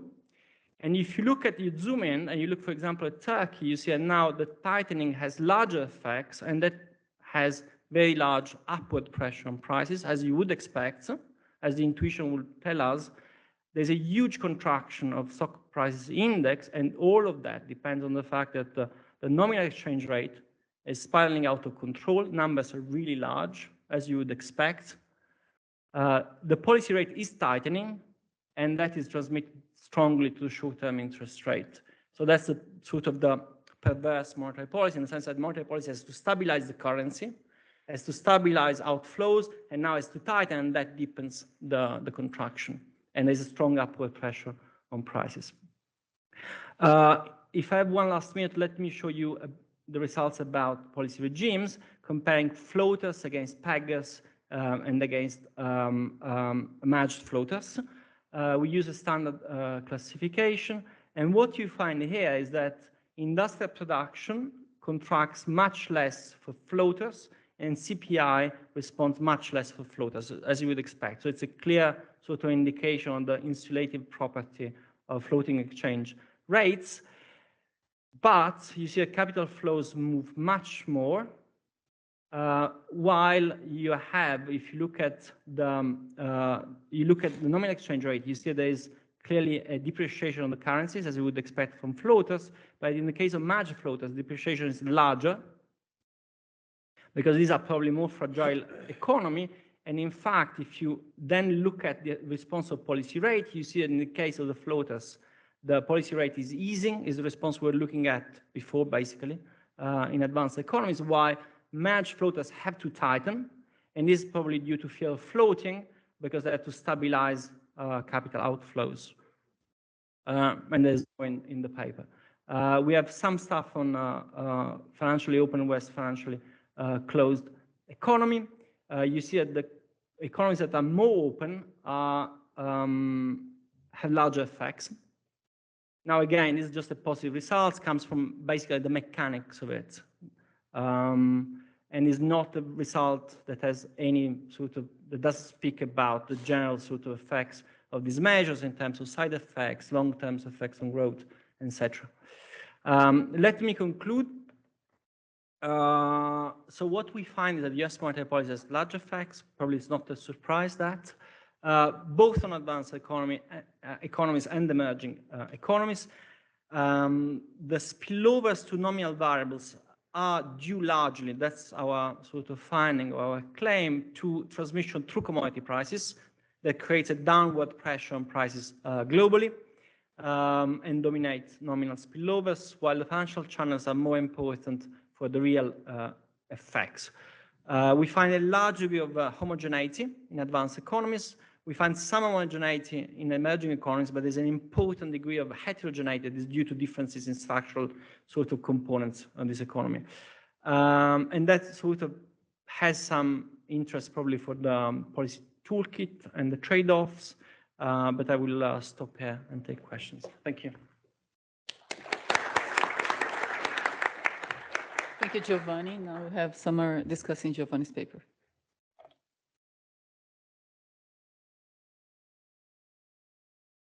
All right. Thank you for inviting me to discuss this paper. I found it very nice. And one thing that I also tried to do in my paper was mainly look at these different channels. So I think the motivation is more or less what Giovanni said, and also I tried to do that in my presentation. So we have these traditional trade channels, demand augmenting effect, expenditure switching effect, and then you have these financial channels. He focused more on this portfolio rebalancing effects, which is something that also Serdar mentioned in his discussion, and in global capital flows, while I was focusing more on the domestic debt in US dollar. But I guess, I mean, they are very correlated. So in a sense, the message is kind of similar, that, I mean, the financial linkages are very important. So I guess there is one contribution which is very important, which is methodological in a sense. So they use this high frequency identification strategy, and I'll talk a bit later about that.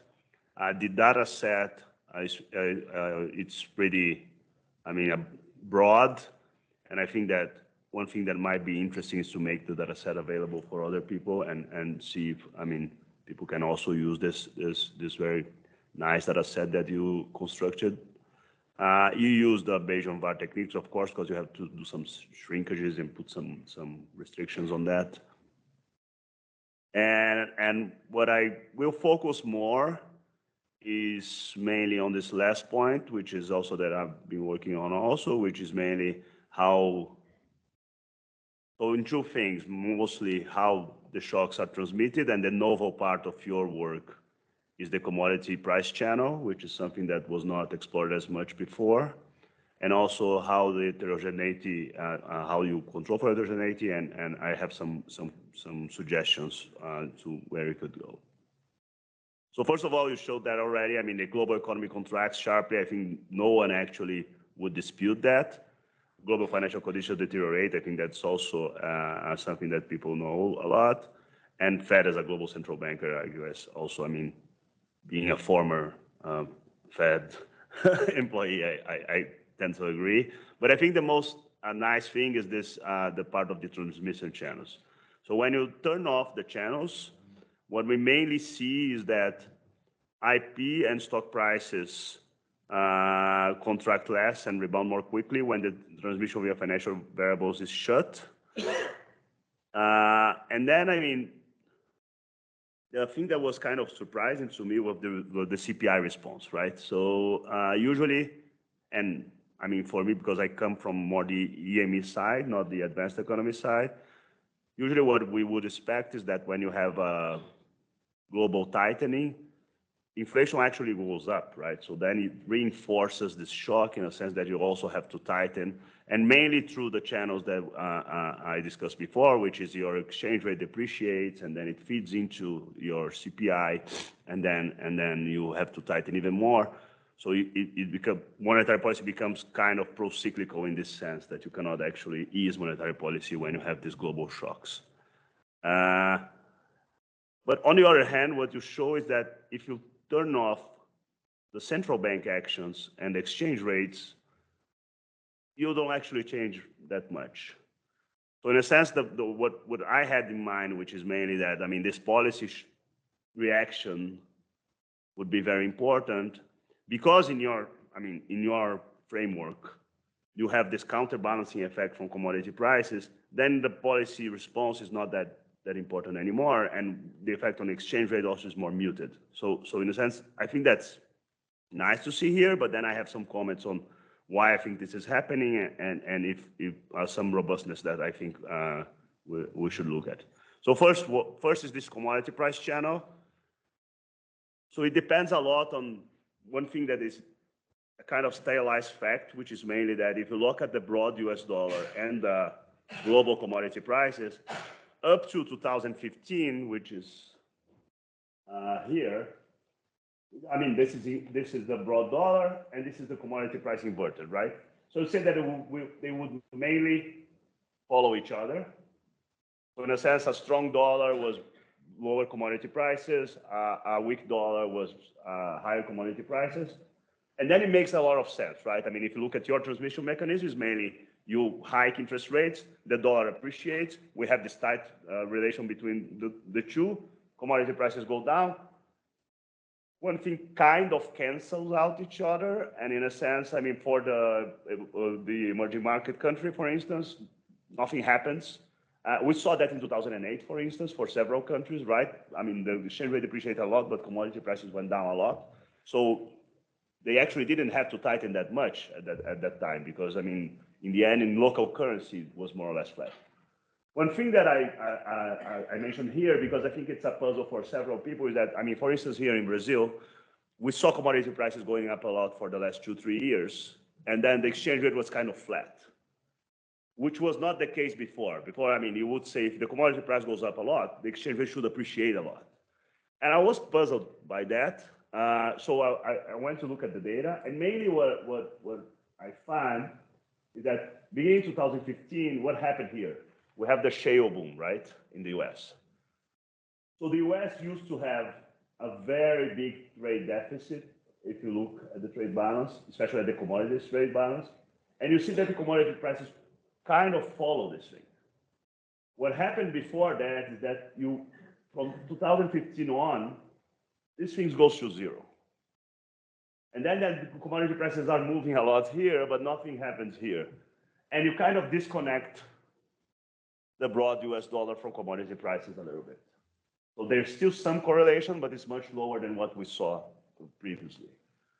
So one thing that I think would make sense is just to check, okay, suppose I stop here. Is this much stronger, the channel that you have or not? And I mean, for the last few years, maybe this is not as valid as before. So I think that's something that's worth exploring. I mean, I don't think that it would flip your results or something like that, but it's just mainly, the channel might have weakened in the last 5 to 10 years, right? So this is my first comment. And the second comment is more like heterogeneity, right? So then you say, okay, for the advanced economies, this thing is very homogeneous. It doesn't matter that much. But for emerging countries, it's very heterogeneous. And you look at, I mean, and we didn't actually talk to each other before that, but you look at mainly the channels that I was looking in my paper. So it was kind of, I mean, apart from the openness to capital flows, we had this US dollar invoicing, dependence on dollar-denominated funds, monetary policy framework, and all that. But one thing that's important is that if the commodity channel is it's very important here. One thing that you want to look at, and that I received the comment here before, it's commodity exporters and commodity importers, right? But in a sense, this is a very important channel in your paper. So in a sense, you should actually say, okay, suppose that I have high commodity prices or low commodity prices. I export a lot or I import a lot. It makes a lot of difference, right? I think that not that much for the transmission that you had on the CPI, but maybe on output, it will make a lot of this. So I would try to explore that. And then, I mean, I have just, I think, 1 minute, so I'll just some brief other comments. One, I mean, this high frequency identification strategy, I mean, I'm not that into this literature, but I think that you put it there in the paper, you kind of say that's better than the other ones, and then it goes kind of under. So I think some people will complain and say, okay, how much of the results are coming from this type of identification strategy instead of others, right? And you actually mentioned that there, right? So you have a paper by Killian and some co-author that actually finds the opposite, right? So I guess separating what is really, I mean, the identification strategy from the rest, I think it will be important. Also, as I put, I mean, in my presentation, you might also want to see if you have higher global value chain integration, low global value chain integration, if this also is important for the heterogeneity that you find. And one last, I mean, small comment is mainly you start at 1990 or 1991, and I think that especially for the emerging countries, the first half of the 90s, most of them are either at hyperinflation or with stabilization plans. So in a sense, they are kind of very different from the 2000s and 2010s. So I would also look at a sample that's a bit shorter in a sense, just saying, okay, let's take out this 5 years or 10 years and see if the results are not contaminated by this very particular period. But very nice paper. I mean, I think it's a very promising work. Thank you, Summer. Any questions? Okay, you raised first. Aqui, por favor, na frente.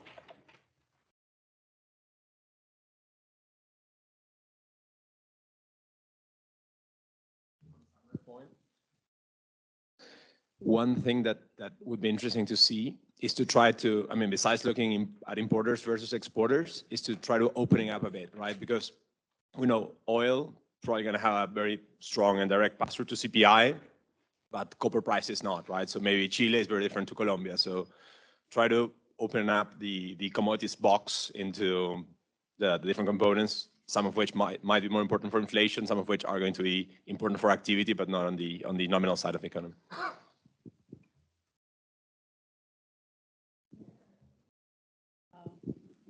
Okay.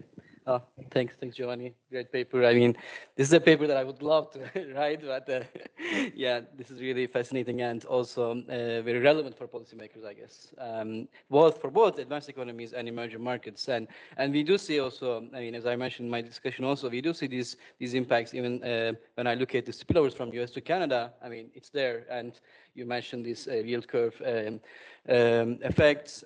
We see policy rates and long rates basically going in different direction. Exactly what you suggested. One thing that I can maybe comment on, you have both short rates and long-term rates in VAR. I was wondering, like, long rates is a function of short rate in the end. So is there any way that we can maybe remove that, the short rate and expectation of short rates, either by looking at perhaps term spread or OAS rates, like short rate expectations responses, could give us some insight on that. And I was wondering also why you excluded that the RBB period. I mean, people use the shadow rates.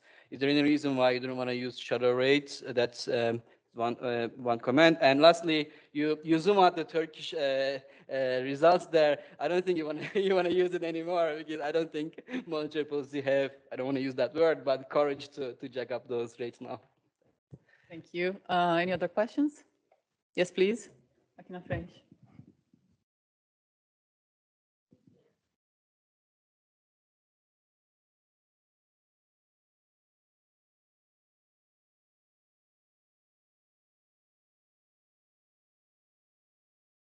A few days back, I have come across a IMF working paper, which tried to see the spillover effect from US to their policy rates. And irrespective of the monetary policy framework and other factors that you mentioned, they found, that particular study has found a very, very homogeneous response across all countries. And the country groupings could be different.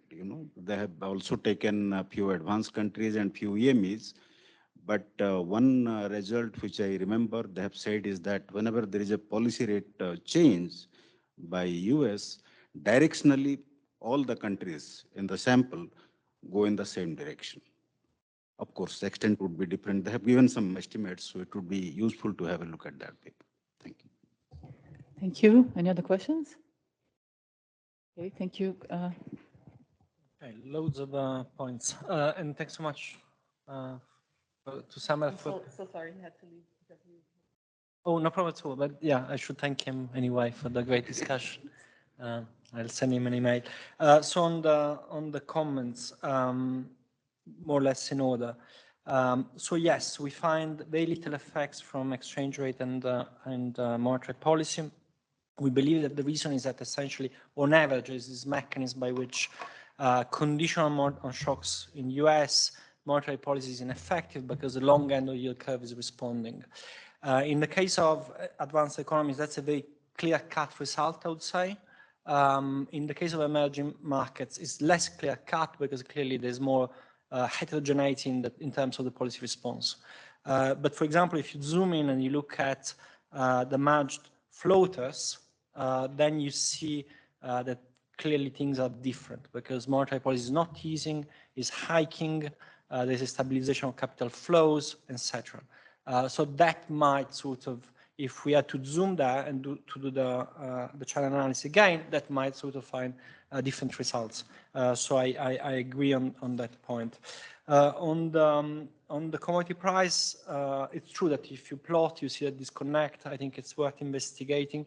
Our sort of analysis is focused on the pre-2008 period, but it's interesting. Of course, a chart where you eyeball things might sort of be misleading because you are not controlling for developments in the US economy, etc. So it might not be just about the disconnect or connect between commodity price and US monetary policy.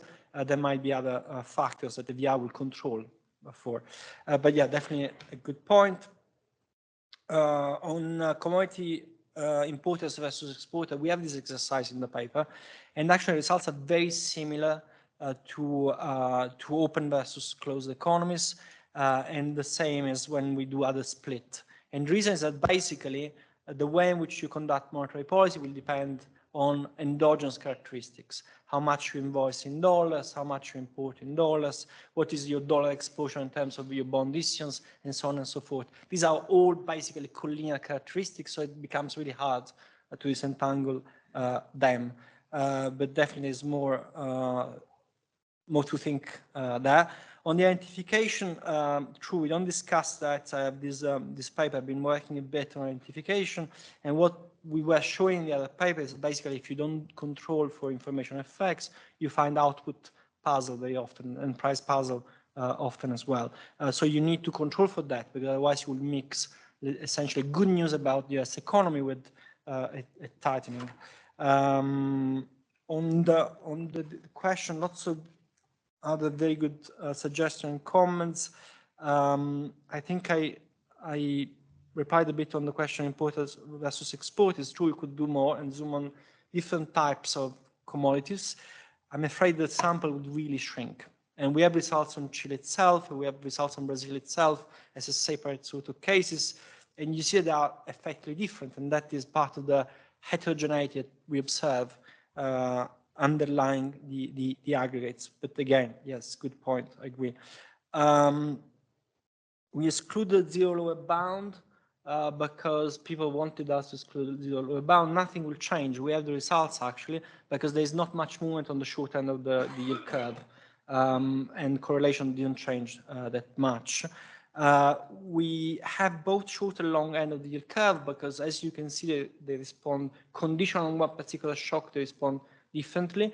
But in terms of, if you want the underlying factor structure, there are strong econometric results that will tell you that if you have Bayesian priors, they work as a ridge regression, so they will shrink towards the common factors, and they would control for the collinearity, if you want, in the yield curve. On Turkey, I share the feeling. I'm afraid let's hope for the best with the elections. MF working paper, I don't know this one. I would love to have the reference, and I will look into it. And thank you so much. Thank you all. Thank you for these great presentations. And yeah, let's have some break.